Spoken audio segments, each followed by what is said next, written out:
What's up, Ain't Normies? It's Johnny. We're finally back. We tried something new this week. This time, instead of recording at Borzilla Studios, we took the show on the road. I recorded with a portable recorder. I think it sounds okay, but it was important for me to get this interview done. I was trying to nail a busy person down for long enough to get the interview done, so I wanted to try it out anyway. I've had it for a while.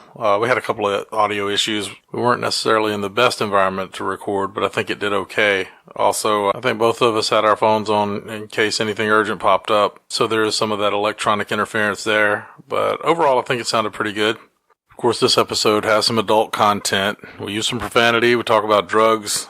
The trigger warning aspect of this one is that there is some talk about predatory relationships, but I hope you enjoy it, so let's get the show started. Resurrectin works by bringing your old cells back to life, making you look and feel years younger. Ask your doctor if Resurrectin is right for you. In rare cases, people taking Resurrectin have experienced side effects, including insatiable hunger, antisocial behavior, difficulty breathing, and in some cases death. Do not take Resurrectin if you've experienced problems with your heart, lungs, or are on medication for depression or anxiety. If your resurrection lasts more than 24 hours, consult a physician. Resurrectin. You get to come back. This podcast was brought to you by Borzilla Entertainment, LLC. Borzilla,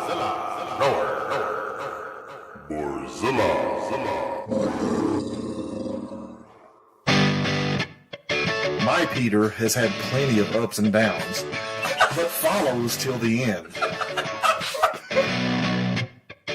I want to take some naked pictures of anyone out there that's willing to let me. I did. I needed a close-up photo of my gooch.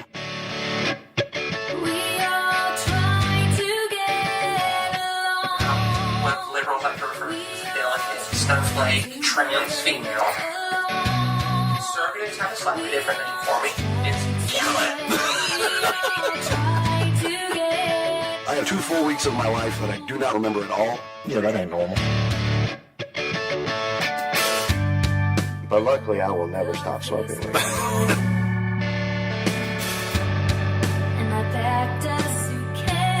I will frequently stare at this guy looking for some spaceships. Fuck you and your fucking penis, because I'm tired of being the fucking whore in this story all the time. Who created that? It's a band called Twist 160, and here we go ahead and start. So I'm here with Adam Minarovich today. If you heard the opening commercial, it's a band called Twist 160. It's my buddy Austin, also from Analog Heart, who does our theme song, and he's in a zombie apocalyptic metal band called Twist 160. They got an album coming out soon called Twist 160 Must Die. So pretty excited about it. The commercial's awesome. I've seen a lot of fake ads, they make these videos and stuff, but that is brilliant. Resurrected. And he was a big fan of the graphic novel series Walking Dead, so I'm hoping he's happy of who I chose for the guest to run that commercial. Very he awesome. sent me back in the day, like 2011 or something, he sent me a text that was like the screenshot of one of the pages where the guy's like, the thing about crazy motherfuckers is they sound like smart motherfuckers to stupid motherfuckers. From the graphic novel. Oh, sounds about right. So, all right, we're here today, back after a little hiatus. Again, guest is Adam Minarovich. We have a thing on our show after introductions we call Pimp Your Shit. Okay. So if you got anything you want to promote, just go ahead and tell everybody about it. Let's see. I believe June 16th is the date. A movie I was in called Black Bear, I did with Eric Roberts and Scott Pryor, is being released in theaters, about 20 theaters, which is 19 more than Pawn Shop Chronicles. So I can't rag on them for that, but and I think it'll be available on iTunes and Amazon and all that good digital stuff too the same date. So I haven't seen it yet. Awesome. Also, you got your own local endeavor here that you can do an anti-promotion on. Yes. Yes, if you can find the bar, come by the bar. We have a great business plan. Don't tell anybody where the bar's at. And we do business in reverse. There's no signage. No sign. Just hope that you... I'd tell you what's on the fake sign, but then people would know where it's at. So it's a riddle to get here, but once you get here, you'll you can hang out with the other 4 people that are sitting inside as we go into bankruptcy. It's fun. All right, so what's clearly we've talked about the acting. So, what's ain't normal about your situation? I guess because of the acting, doing Walking Dead, and people knowing that I wrote Shop Chronicles and doing things like Rectify and a few other shows in this town, people think way more of it than it is. It's just it's like a day player. It's like getting a gig as, I booked a job on a construction site for a week. Yeah. It's no different, Exactly. But everybody's like, man, I want some of that money. I'm like, what money? I'm fucking broke. It's so annoying. And people come up at me and stare at me, and they'll be like, hey, man, you was on that show. And I'm like, yeah. I know which one they're usually talking about, but they can never remember the name. They're like, that scary show. I'm like, yeah. And they won't let me say it, I'll go to, nope, hold up. Night of the Living Dead. I'm like, Yes, yeah, 1964. yeah, I'm 1,000 years old. And, this one guy came in. It was like this older black dude when I was working at this other place, and he comes in and he looks at me. This was right after that Walking Dead stuff, and he goes, man, you've been in movies or something? You look familiar. And I was like, I was being all humble. I was like, I've done a couple things. And he goes, I'm telling you, you look familiar. I've seen you in something. And I said, I've done a couple things. And he looked at me and he goes, you was Wolverine's brother. And I was like, what? That is not what I thought he was going to say. And so it had nothing to do with him actually seeing me on anything. He just thought I was Lee Schreiber or Schreiber, whatever. I was in school at that time, and one of the girls I was in school with knew that I knew you were on Walking Dead and everything. She was a big fan of it. She was like, I always said he looked like Wolverine's brother.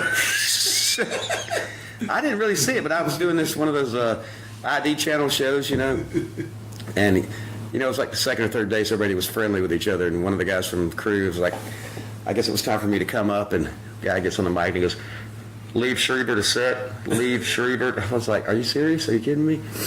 So if I could only make some money off that somehow, book me on something he's in. Isn't there that lookalike Walking Dead guy that shows up at conventions and stuff? Oh, yeah. You can just start showing up at like anything he does. Yeah. Look, man, I look just like you, right? Huh?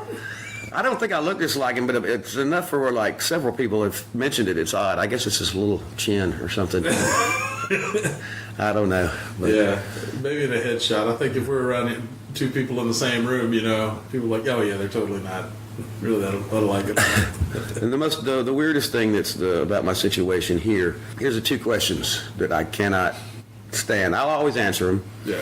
I'm always nice to everybody. I don't want to be a dick. But when I hear these 2 questions, because I've heard them 1,000 times, I cringe. Oh, God. Here's one of them.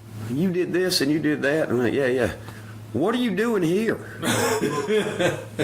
Like, what? Here. What do you want me to do? Go to move to Los Angeles to work on a TV show once every 2 years? That'll get a nice flat out there. and so I have to just go, well, it's just little stuff they do around here, and I book something every now and then. It's not that big of a deal. But here's the worst. How did you get started? Oh, God. Yeah. I'm like, well, that's like, it's like being any other job. How did you get started? Well, I went to school. I wanted to do it. I studied and it's such a weird question. I don't mind answering it, and I get it that people enjoy watching shows, so they're kind of fascinated by that stuff. That's why but I don't know what to say when people ask me that. It's just like, Yeah, it's, I was thinking about it the other day. I was listening to some rap song that sounded freestyle, that just, there's definitely that when a guy's just in a flow, it doesn't sound like somebody thought through this and heard every word, And I was thinking, a lot of these guys can just straight freestyle. Eminem, if you watch like the 8 Mile Extras and stuff, all those guys, and I used to love listening to the Compton stuff with Corrupt and Daz. But it's like improv. Well, sure, these guys, you can give. It's not the first time they've been handed 2 objects and said to improv with it. Yeah. It's because they do it all the time. it's not like they're spur of the moment just doing something. They've done this a million times. Yeah. They've done this probably the same situation 100 times, but if not, they know how to deflect it back into something they know. And everybody always like, oh, look at this guy. He was hungry and he's a rapper now. How'd you get started? Well, probably rapping at the fucking breakfast table for like 3 hours a day, and everybody telling him to shut up. It's like a lot of people will date like a musician, and then you're like, all you do is play guitar. It's like, yeah, did you think I was just like pick one up and was like, no, it takes a lot of effort, and I imagine it takes a lot of. I think I heard your interview with Neil, where you just do community theater, do anything that can get you around other actors, and it's. I guess when you're in entertainment, you have to want to do something, right? Well, that's anything in life. I mean, look, if you want to be a preacher, okay, you can't hang around meth heads all day. You got to hang out with like other, whatever you want to preach about in this circle of, you're not going to become a preacher hanging out, like I said. Unless you're ministering to meth. Well, yeah, I mean, I'm sure there are. But you got to start out like learning your craft, and it's got to be important to you. There's DJ Tuck. We'll give him a plug too. DJ Tuck, giving a good friend of mine, best DJ in town. Tell him your website. DJ Tuck, man, 999.com. DJTuck999.com. He does a lot of DJing at the bar. Pimp your shit on yeah. So how did you get your start? Well, I'll tell you how I tried. This is an interesting story, which is I know a lot of females had to go through this, and I feel sorry for them.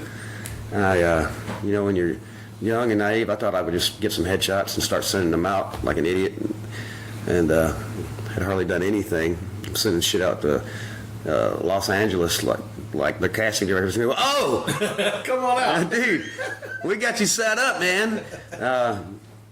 So you know how this guy calls me. He said he's a manager. I was like 20 years old at the time, and I just shot this little indie film called The Hearse and the Hitchhiker, and I was planning on going to LA to try to sell it, thinking that I was going to be Quentin Tarantino wrong. Somehow this guy gets a hold of one of these headshots and calls me, and he just gives me this pitch, I can get you this, I can get you that, blah blah blah, and I'm like, awesome, I'm coming to LA anyway. He's like, well, come to my office and let's talk business. I'm like, this is like perfect. This guy in LA wants to talk to me. I'm going to LA, so I get out there. I'm down to my last like $28. I take a taxi to his office. It was a studio apartment. Okay. Scare quotes came up on that office when you said that. I go in and look. You know me. I joke a lot. I talk a lot of shit. I don't care if people are gay, straight, atheist, Christian. But my point is, this guy was flamingly gay. All right. He's like, hello, and just kind of shook my hand, but his fingers kind of came on my arm. I was like, this is strange. This is like 96, and I'm from South Carolina. So I'm like, all right. People don't touch me that much. Yeah, exactly. We don't do that. Straight or gay back home. So he just goes right into it. And he was like, look, this is how things work out here. Wow. He goes, that's straight on a it's like shooter. Tom Cruise. You think he became a movie star?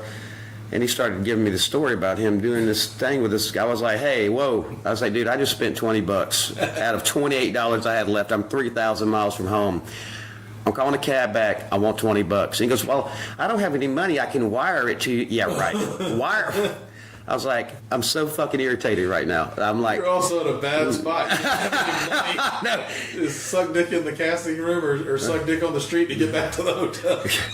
I got the 20. Let's put it that way. And I didn't have to suck anybody, but I'm telling you, but all this shit you hear about, it's real. Oh yeah. I mean, the balls on this dude. Yeah. I was fairly well built when I was 20. Now I look like a decrepit homeless man, but.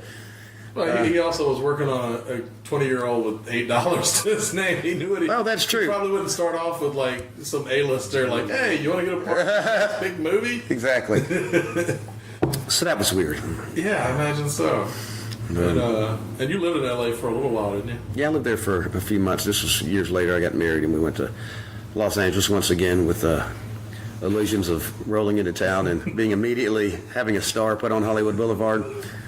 But no, I went to work. My buddy Dwayne Whitaker from, most people know him as Maynard from Pulp Fiction. Yes. He was shooting an indie film called Camp Utopia, and I went there and did that film, and then hung out for a few months. And I was like, I felt like I was doing more in the sticks of South Carolina than I am here, because all I was doing was trying to pay my crazy rent on the studio apartment, you know.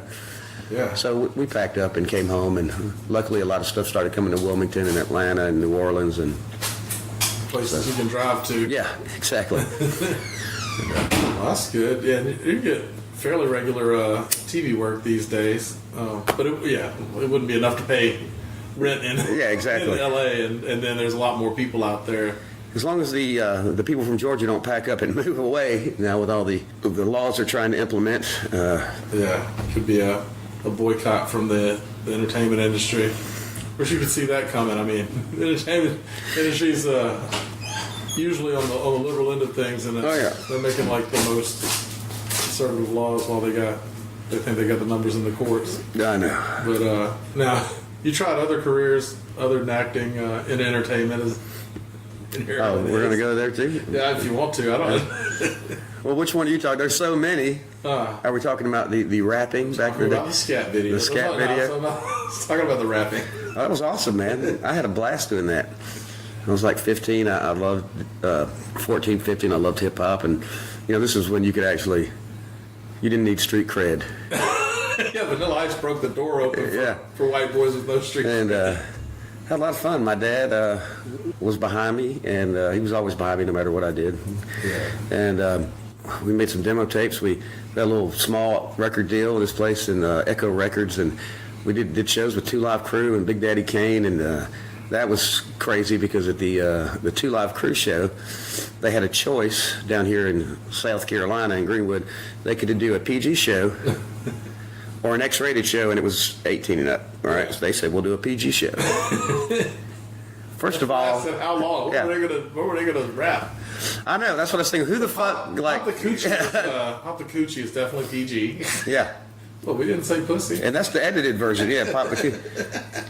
So me and my dad are backstage, and I had already went on, and out comes these three women. Look, at this point in my life, I had never seen women like this. Okay, I mean, they were these super smoking hot black chicks like they have in their videos, and they're taller than I'm like 6'2". I mean, just perfect, I've never seen women like it was like my first time at a titty club, but I wasn't in a titty. So they come walking by. And I look over, and they're wearing like these spandex outfits, but the whole ass is cut out. And there's nothing else under there, all right? Yeah. And they walk by, and I see my dad, ooh? And I'm like, oh my God. At least turned the head, right? Yeah. I think this is the first time I'd seen a naked woman at this point. They get on stage, and the cops raid the place after about 2 minutes, because they go right into it, and their pussies are actually out on the stage. They're just following directions. The cops roll in, and there's maybe 1,500 to 3,000 black people and me and my dad, and they start to riot. Now, I'm young and naive, and my dad says, we got to get the hell out of here. I want to see what's happening. Let's see what happens next. Yeah. More importantly, I want to keep staring at these beautiful-ass women. So I said, we got to get out of here. I was like, wow. He's like, I'll explain later. But we got to go. We get in the van, son. It's like, I don't get it. I was having a blast. The naivete of youth. Good times. Two Live Crew's less like a rap group, more like a pornographic square dance. Yeah. Just telling you what to do. That is a perfect description of Two Live Crew. Yeah, because it was all MC. Because I was a big fan of like the like Snoop and Dre, even though like I have no like relation to the story, but like the NWA side, sort of Luke Skywalker side, I was wearing Raiders hat, didn't know why, just I love listening to all their stories, and yeah, it was two totally different things. One was telling a story about growing up in the streets of Wes, another guy, was just talking Yelling about for them to get naked. Yeah. Show. And next, pop.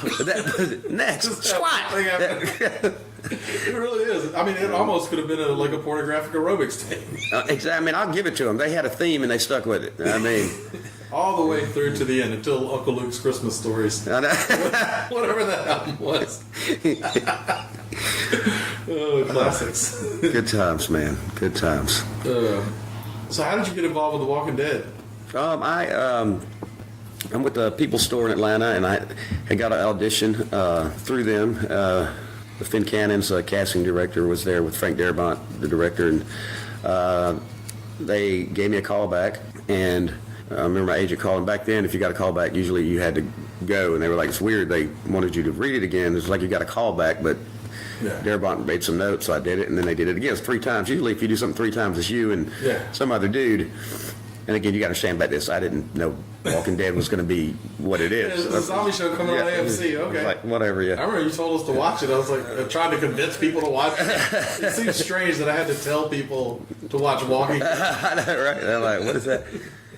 So what I didn't realize at the time is how big of a part it was. I was reading for Merle, which was like a main.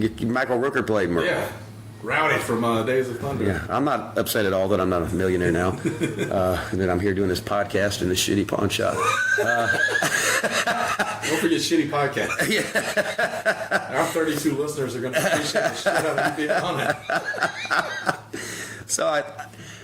So what happened is they threw me a bone though. They called me. You know, Ed was not in the comic, but he was mentioned. He was mentioned by Carol. Yep. And my agent said Frank Darabont called and said, "Look, Michael Rooker's coming in and do this part, but he likes you and he's going to write this part for you called Ed, this abusive husband." And I was like, okay, cool. You know, I was excited about Frank Darabont. I didn't know nothing about Walking Dead back then, you know. Yeah. But I'm like, dude, that's Green Mile. That's Shawshank Redemption. So, but that's how that came about. That's awesome. And then, go ahead. I was just going to say, you think, like, you know, I'm there with Melissa McBride, fantastic actress who plays Carol. And here we are on like the 3rd episode, and she's like, "Yeah, we'll be dead in a couple weeks." Well, one of us was. She's still, look, I'm glad for her, but look. She's like the hero of the show now, right? Dude, if the a million to one, as you said, who's going to be on this show at the end? Rick Grimes, the star of the show. Yeah, the opening character. Or Carol, a timid woman. Yeah, with 2 lines or whatever. Abused woman. Yeah, with the. Now she's like telling you to calm down mostly for the first 3 episodes she's on. She is like you're right. She's the most badass on the show. She is everybody's favorite. She is a superstar now, and I know I sound bitter. I'm not. I'm just joking, but she deserves. She is fantastic. She had actually, but again. 1,000,000 to 1 shot in Vegas. Okay, what do you want to bet on? Carol or Rick Grimes? Okay, 1,000,000 to 1. I mean, even the main 2 characters were Rick and Shane, right? To start with, yeah. Well, Shane died in the. Well, so did Carol, but she's still there. Yeah. You know. So. Yeah, they died in the comic book, but like, still, you think maybe they'd stretch it out a little longer because they're. But then he got the Punisher gig, right? Yeah. So, and he looks like a good Punisher too. I haven't watched that, but no, he's an awesome Punisher. Yeah. And what's crazy about Melissa McBride, and she is so funny, and she's a fantastic actress, but she had just given up acting, and she was working at a casting agency, and she had this one like a small role in Frank Darabont's The Mist. Just one thing, she comes in and she like wants somebody to help get her home, but nobody wants to go, and it was like a 1 minute, 2 minute thing. It was awesome. So she was done, like, I'm done acting, I'm working with this casting agency. Out of the blue, Darabont calls her and wants her to play that part. Yeah, that's awesome. I feel like, she's really pretty, and I feel like they kind of, like, make her a little more modest in the show. But that character just works so well with her. No, she's perfect. I mean, her story arc, I don't even know. I don't think they had that planned, because it certainly didn't happen that way, I don't think, in the comics. But, I mean, it works. It's like the biggest story arc of any character on the show. Yeah. And she went from timid, terrifying, mouse to the most badass. I mean, my God, she's burning people to death. killing little kids. Look at the flowers. Bam! There was one kid screwed with her. I think was it Henry? I forget what the deal was, and she went back and you see them. They're all like burning to death. She's a badass. She's like Rambo. She gets shit done. So much like where like you don't know how things are going to go with The Walking Dead. It depends on which writers come in, who they're going to make a star. It's like any other team that big. Like and it happens. Like in the NFL, you see a guy. You're Brett Favre's favorite guy on the team. All of a sudden, you're catching touchdown passes. He retires, and maybe you don't get a look anymore. But then, Carol may not have been a huge character. Had a couple of other people not gone away or gotten ridden out of the show or anything, and then somebody comes in like, let's explore this. But also, you made some good connections with that show too, right? Mm-hmm. Isn't that how Pawn Shop Well, it's not how Pawn Shop Chronicles became a movie necessarily. Actually, it had something to do with it, right? What you're thinking is it's not correct at all. Oh, good. It's just I had this moment, like I was just doing this show, it becomes this huge show, and then I had got a literary agent, had nothing to do with Walking Dead, and the script got picked up, and like a year or two later, had nothing to do with any of it. I was doing this thing with the writing. They didn't care about me acting at all. I would tell them, they were like, we don't care. We want your scripts. So the movie got made, and then Norman Reedus is in it. Michael Kudlitz is in it, who plays Abraham. Yeah. And I pop in it for a second. Absolutely no relation. It was just a fluke. Wow. And I was like, what the hell's going on, man? Because I remember the first time, I was a huge Norman Reedus fan because I Boondock Saints, yeah, one of my favorites. So when I first do the table read, I sit down and this guy sits down and goes, "Hi, I'm Norman." I was like, and then You're not reading from Merle, are you? Because I was like, so I get to meet him and work with him, and he's such a cool dude. And then like 2-3 years later, I'm in Louisiana doing my little part for Pawn Shop Chronicles, and directed by Wayne Kramer. He's awesome, by the way. And then I'm coming out of the airport, and guess who's it's Norman Reedus again. I'm like, what are you doing? He's like, I'm working on his pawn shop. I was like, I wrote that. He's like, what? What are you talking about? Yeah, that had to be mind-blowing there. Yeah, it was odd. And Kudlitz wasn't even on the show yet, at that point. Now there's that. I do love the fact that that Norman Reedus is on the cover of Pawn Shop Chronicles and all the posters and everything, but spoiler alert, he's in a gas mask for the whole movie. I don't know what the deal was. I think he got irritated and wouldn't take the gas mask off. I could be wrong. Really? He's like, no, I gotta wear it. I don't want to tell the story because I wasn't there, but there was something through the grapevine about that. So. Wouldn't you love to pay Norman Reedus to have Norman Reedus in your movie and then he won't take a mask off? That's why you don't piss these people off. Worse for him than it is for everybody. Most people would never want to take a movie where you're wearing a mask the whole time. I don't think he cares, man. He's look, between Boondock Saints and then Walking Dead. I don't think he cares. He's doing okay. Yeah, he's fine. He's not worried about making the next rent payment, huh? Dude, when I go do these conventions, Walking Dead stuff, I mean, there's a line out the door that never stops for 3 days straight. I've seen one of those lines. It's insane. And he probably makes more. I mean, I can't even imagine. I was trying to figure out the numbers. I was like, oh my God, this is insane. Yeah, I went looking for where you were at one of those conventions. Never could find the booth, and I saw like the whole. It was outside in the back. It was wrapped around the entire convention, and then there was a line, going outside, and that was Norman's. You could pass by the line, but like you'd see where it ended. Just follow it to the end. It was outside and through like everybody's line. It's like insane. Oh man! What cracked me up one time? I was in the elevator with Andrew Lincoln, and he comes out, and it was Walker Stark, but it was one before that you came to, and everybody just screams out applause, right? So then I walk out. I let him go out, and it's like crickets. And this one woman goes. Something, and I was like, thank God somebody. And she went, and this just made it worse. She goes, I felt sorry for you, baby. Oh God. I was like, really? You had to just I would have rather it just been crickets than that. That was awful.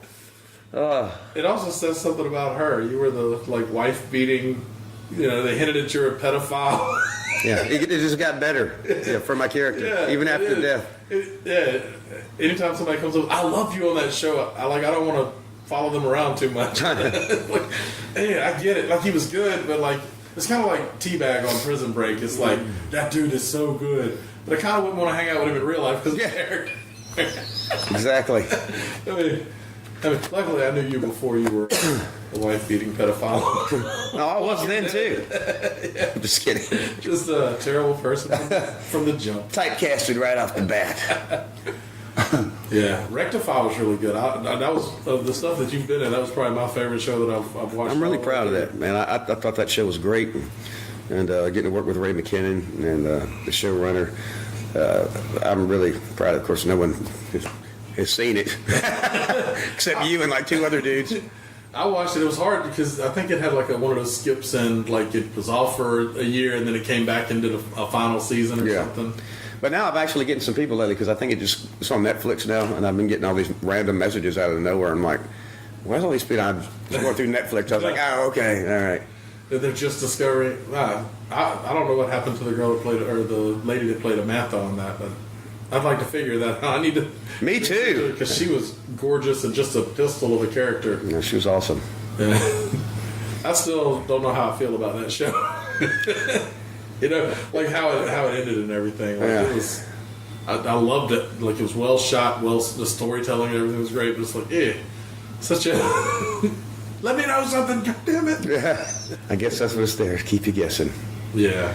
And let's don't forget, you have been through several of our independent film adventures. I do believe you getting your head knocked into a tree. Head slammed into a tree. That one, like, I may have been mildly concussed. Yeah, it looked painful. I sold into the role. Like, I sold out for it. And the news was there. Like, on the news that night.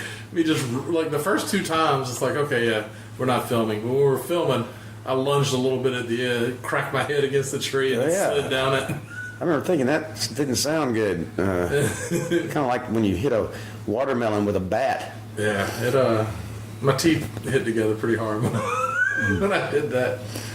There was definitely that one, and which never became anything. Surprised that's not out there with Wise Guys versus Zombies, which I wasn't a part of, but I was credited as a technical assistant or something. My name was misspelled, so I appreciated that. Well, my last name's Minarovich. It's been misspelled so many times, I just want to get back at the world. I'm sorry I misspelled your last name, Mr. Smith. How did you forget the H? Oh, man. Yeah, those were good times. Yeah, I'm glad I was edited out of Sticks and Dicks.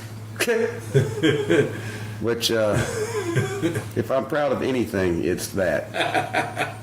And for anybody listening, Sticks and Dicks, we were doing this little indie thing, and I knew immediately. I could tell we were just bored and we're shooting something just to do it, and I was like, man, this is awful. I'm never going to show anybody this. So what I did is I continued to do it, and then with the sole plan of just dubbing it with my own voices for everybody. And we titled it Sticks and Dicks, and I couldn't be more proud of anything in my life. It'll never be released or you'll be murdered. My head itches. I'm Kevin Woods. Kevin loves it. It's awesome. Tasha loves it more than Kevin, I believe. Yeah, I guarantee you Tasha loves it. That's the clown. I'm surprised we didn't do a clown reboot this year for Halloween. I'm sure we'll do one for... Yeah, I think he was busy last time. I would love to do it. And the Sharknado party, like, y'all made a video promoting your yearly Sharknado party. Yeah. Those Sharknado parties were really fun. They were fun. And you got to be on a documentary because of it. Yeah, I was actually credited in the Sharknado on my IMDb. It's Sharknado, or I was like, what? Really? That's awesome. Are you kidding? Kevin probably changed it for you. He probably did. He has editing rights. I don't even know if I'm on it or not. But I know he was proud of it. I mean, it was such a goofy series of films. It's such a fun reason to have a party. It was. And I remember, what was this buddy's name that you were at the one where he came and did the shark meat, but it was catfish. He was frying it up, and Were you at that one? I wasn't at that, no, because y'all kept scheduling on my. I worked every other weekend. Y'all kept scheduling on my work weekend. I came to the ones when I was in school and. Oh man, that was some of the best catfish I've ever had. What was that guy's name? I forget. He was a really cool dude. He worked at Party City. You know the guy I'm talking about? Oh, I know who you're talking about. Yeah, he's moved to the coast, right? Yeah, I think Charleston or something. Yeah, really cool dude. Yeah, he was a good dude. So now you got a whole bar rather than just a bat cave off the grid. You got a bar that's right on Main Street and nobody knows where it is. Again, I went to acting school, not marketing school. Clearly. I think there is something to it, though, that it's not exclusive necessarily, but the idea that, like, there's some secret. I'm in on something that nobody else knows about. And I've had several people that I've known, first thing they say is, what the fuck are you doing here? It's like, what are you doing here? You're like I've known Adam longer than you've been alive. And it's weird because the people that come here don't talk. Like, people are still asking. I tell them, like, look, you figured out where it was at. You know, you follow the riddle, and you made it here. So don't make it easy for anybody else. So what's weird about it is like this little underground thing. So I'm at Publix the other day. This guy that's been coming in, really cool dude. So I'm at Publix, and I'm walking by the deli counter, and there he is. And I look at him, and he looks at me. We don't really say anything. He just kind of gives me a nod. And Tyler Durden. I was about to say, I felt like Edward Norton, or don't do anything to the meat. Don't. It was so weird. I was like, this is like some bizarre Anderson cult type thing. Doing pretty good, Moo Moo. You may recognize from episode 3 or something of this podcast. He's doing a good job promoting, getting some comedy stuff in on the weekends, and seems to be kind of happy at home trying to get stuff in. It looks like it's always full Friday and Saturday. Wednesday's become kind of the comedy hub. Yeah, Wednesday open mic comedy, and which I love. It's good, and you've done several sets. Always good, great stuff. I appreciate it. Last night was probably the most comfortable I've ever felt on stage. Like, I look at the audience and I don't freak out. Like, oh, there's people watching, because I have a natural tendency to turn red when I notice that people are actually looking at me when I'm saying something. I think the best you can be a stand-up is when you don't give a shit if people laugh or not. Yeah. Oh, absolutely. I'm here to tell you. But I care. No, I know. I do too. I did a couple of bouts. I slayed the first time. I was like, yeah. Then I got cocky, and then I went to this other place, and it was crickets, and I was like, what's happening? Yeah, that's the hard thing. Like, I'm fine if I can get somebody to laugh at a joke. I've never had a joke. Well, I've had one.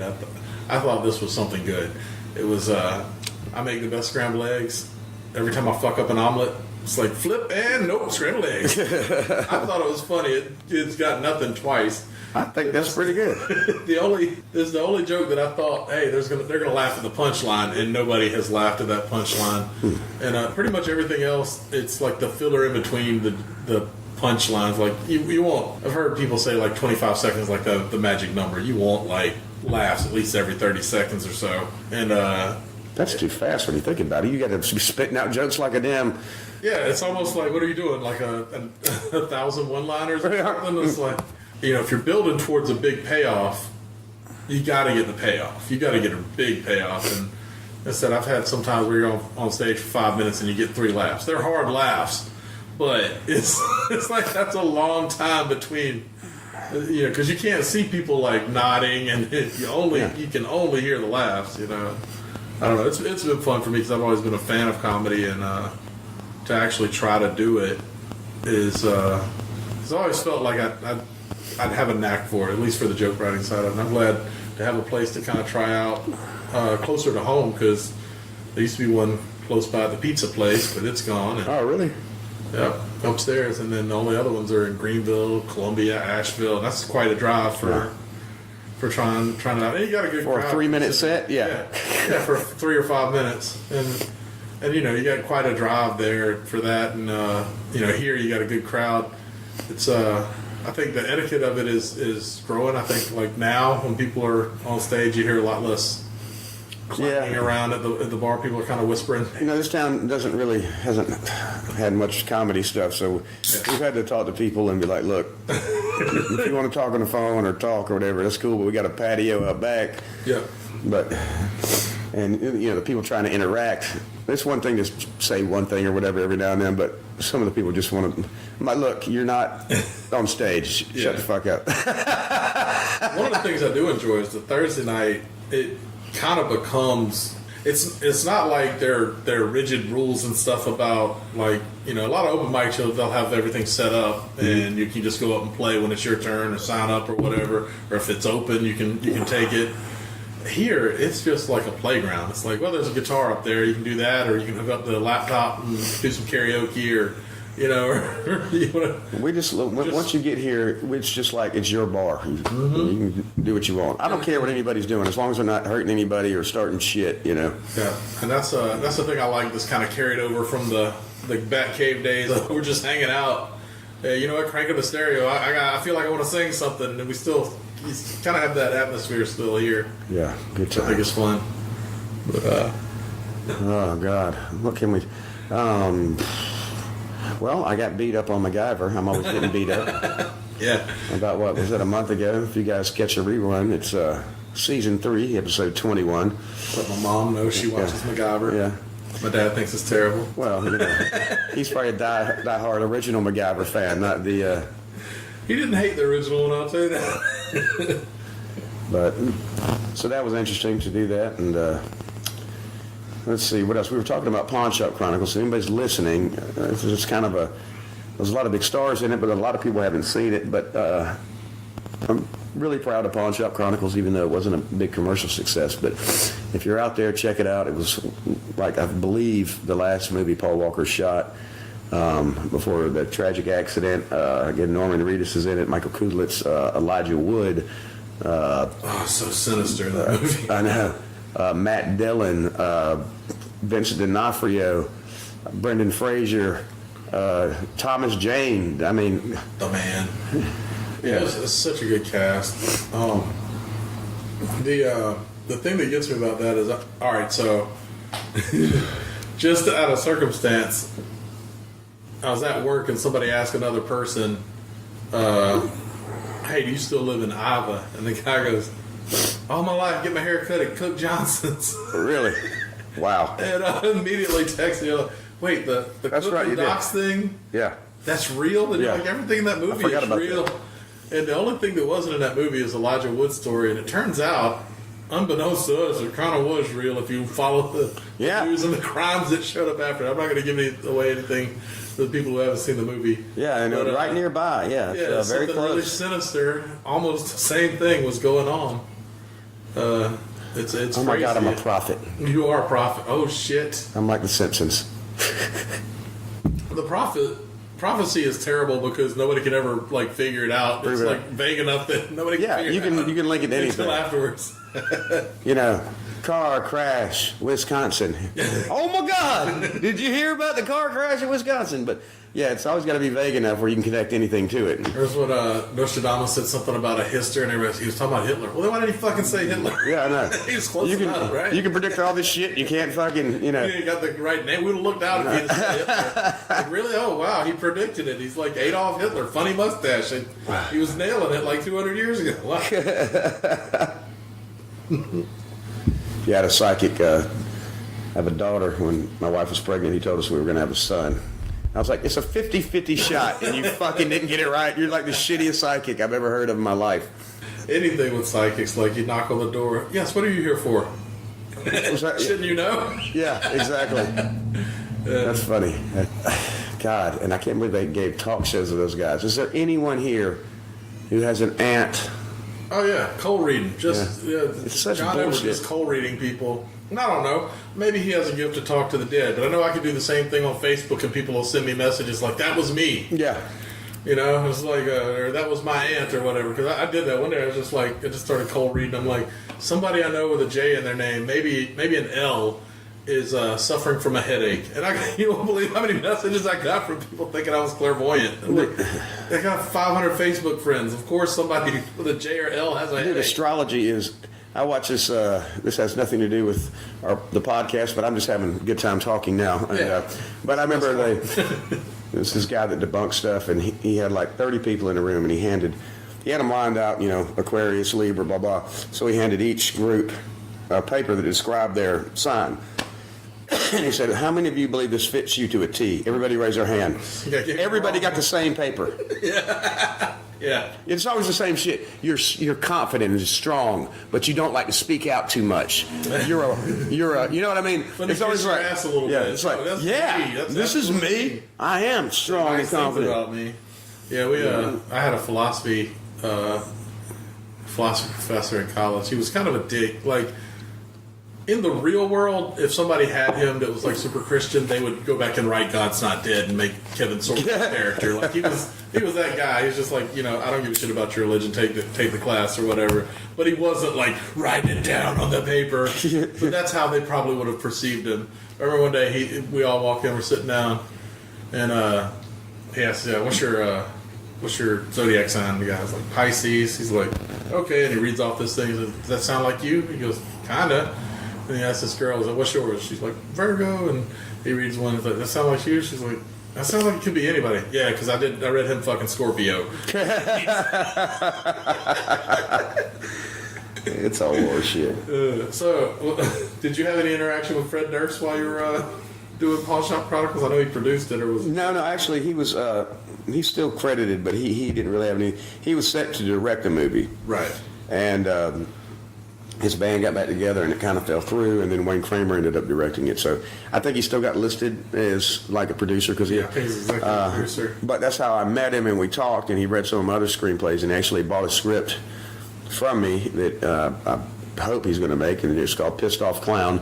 It's about a clown, and he is pissed off. No way. Like, yeah, it's. There should be more like just direct titles, so you know what you're. I told him, I was like, on a plane. Exactly. I was like, don't change the title. All right, it's. I even had. We made this mock-up poster, and I dressed up as a clown. I had like a sawed-off shotgun, and I'm just standing there with a cigar hanging out of my mouth, and it says "Pissed Off Clown." He's a clown. He's pissed. It's perfect. And it's not. Look. I mean, it sounds so cheesy, and it is in a way, but it's actually a pretty cool thriller story. Like, yeah, because he's really pissed off. Okay, I mean, he's just pissed off as a clown. I don't for anyone, but this is one pissed off clown. He's not happy. All right, you only wear that ball on your nose so long before you lose your shit. That's awesome. Yeah, I hope that I've known about that for a while. And I hope that gets made. Some things just have a great title. Like, I know what I'm in for now. Yeah. This is probably going to be a good movie. How are you going to... You're not going to fuck this up. It's going to be a pissed off clown. No matter what. The only way is, like, if the movie's not about him getting therapy and working through his emotions, it's going to be a good movie. That would be hilarious. Just him going to... Anger. Matter of fact, now I've seen that new Joker trailer with Joaquin Phoenix. Talking to, he's actually doing that in the beginning. Oh, shit. Are you happy? Or I forget what they're saying to him, but man, that would be like a bad version of Pissed Off Clown. Just this clown going to therapy. Anything? Well, you said your new movie's coming out. What did you say? June 16th? I believe it. I could be wrong on that date, but I can Google it right quick. Let's take a look at this. I hate to pull up my internet browser in front of people because I never know what I was on last. That's okay. There's a magic power of editing for the podcast. Let's see. Black Bear 2019. I always joke that this podcast, you can tell when we run out of ideas because that's when the kink's going to start. I figure people love to talk about their kink, especially if they're extroverts. Once we do the furry episode, from there on, it's going to be pure kink. Dude, I would love to get some furries and interview those people. Well, you'll have to be panel for the furry episode. And it's the 14th, excuse me, it's 6/14. So. But yeah, furries, I mean, it's basically anonymous, like you can there's just a hole down there, right? But you're dressed up as an animal, and you can just run around humping everybody. I don't want to malign the entire culture, but I hope that's what it is. I don't know that that's what it is. Like, I'm sure there's some, like, non-sexual furry culture, but that's not the one I'm interested in. I know, I want it to be like, it's like animals. Like, animals just run up and hump somebody, so you just like when you see the guy in the grocery store later. I mean, from the bar. But like when you see the girl later in the grocery store, you don't even know. Exactly. It's like you caught an eye. Those eyes look familiar. Staring through Bambi's mascot head. Reminds me of the joke, this guy's in a grocery store and he sees this woman and she goes, "Excuse me, I believe that you are the father of one of my children. And the guy goes, oh my God, were you at my bachelor party and I was snorting cocaine off your ass and it was you and that other girl? And she goes, no, I'm your son's teacher. Great joke. You got to know what you mean by one of my children. Well, does Dad sound like a blast anyway? Boy, I want to go to that bachelor party. Do not promote drugs. Yeah, me neither. But they do promote jokes about drugs. Yes. What's on the horizon? Anything big? Bar for... The bar, we're going to keep trucking, trying to get bigger acts. We've had Hillary Begley. She was in the Netflix movie with Jennifer Aniston. Dumpling, yeah. Dumpling, yeah. She's absolutely hilarious. She's been here twice. We've had a Tennessee Tramp. She's a touring comic. She's the one with the pussy power bumper sticker. She is insane. She is so funny. I hate I missed that. I have to continue to book things when I'm on my work weekend. She's one of that works the room, and she's like an older lady, and she's just talking about slaying ass, and it is hilarious. Oh, she's funny. But Dad, I'm just doing some more writing and some auditioning and trying to keep the bar going and keep the lights on. So, yeah, life it is. Okay. I want to thank you for letting me be on the show, and like I said, check out Black Bear. Please go back and check out Pawn Shop Chronicles. Rectify is on Netflix, and I don't know what else to say. Absolutely. And we do a thing called extra innings here. Okay. So once I go past this, one day the plan is to monetize the show. Okay. So this will be like this stuff that you get extra whenever you whenever you pay me money. Like $1 an episode would be fine, and then you get the stories everybody else doesn't get. Just wonder if you had any crazy story you had left behind, or that something a little inside for the listener about my career, or just anything. Anything funny you want to say? I don't know if this is funny, but anything wild you want to say? I seem to be since it's extra innings, and you can decide whether to put it in or not. Yeah. And we were making a joke about Ed being a wife-beating pedophile. Apparently, as a child, I was a pedophile magnet. And oh God. This took a dark turn. Let's go there. Sure did. Have you seen Pawn Shop Chronicles? Same shit happens in there. Dark turn. So we just moved down Ha-Ha land. Now we're in a horror movie. Yeah. So I'm just going to throw this out here, and I should have called the police on these people. I was young and terrified, but here we go. I'm just going to get it out. All right. I don't think any other show is going to let me say this. Might as well do it here. And it'll only be for patrons if anybody ever supports the show. So it's So I'm 11 years old. We just moved here, and I won't say the name of the store, but it's a small convenience store. We lived next to it, and after school, I would go over and get a candy bar and a Dr. Pepper. Help somebody look for a puppy. Yeah. So there was this. If you could, if I told you to draw a pedophile, this was the guy working there. He's like 5'6". Okay, I think that's where we're going to call it and go into extra innings. One day we'll monetize the show, and you'll be able to listen to that content. I want to thank Adam again for making time in his busy schedule to sit down and have a talk with me. Make sure you check out his stuff, Pawn Shop Chronicles especially. He mentioned his other stuff in there. Pawn Shop Chronicles has been around for 5 years or so, but if you can get your hands on a copy of that, please watch it. It was a good movie. It deserved a better run than it got. Thanks to Analog Heart for letting us use their music for the intro and outro. Thanks to Twist 160. Be on the lookout any day now for Twist 160 Must Die. If you'd like to hear more of me or Adam, we're both on the Neil Lopez podcast, Business in Progress. Neil's doing a lot of cool stuff, so if you give him a follow, that'd be great too. Thank you. We'll see you next time. I never realized before, but everything that I do is carefully calculated just for you. I shied away from bangs and I've taken off all of my favorite rings, specifically cause I know that you're not into those things.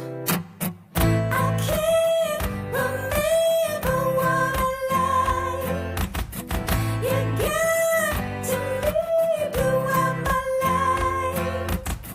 These thoughts I'm thinking, baby, aren't even mine. This torch, it burns for me this time.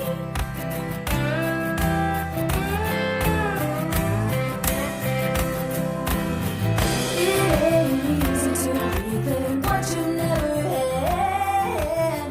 Oh, but I'm discovering the journey isn't so bad. Annual Podcast is brought to you by Borzilla Entertainment LLC for entertainment purposes only. All rights reserved. The music in this episode was performed by Analog Heart. and used with permission. The opening commercial was performed by Twist 160, also used with permission. Any opinions or content related to this podcast do not constitute any kind of professional advice or endorsement. Ducks are among the only 3% of birds that have a penis.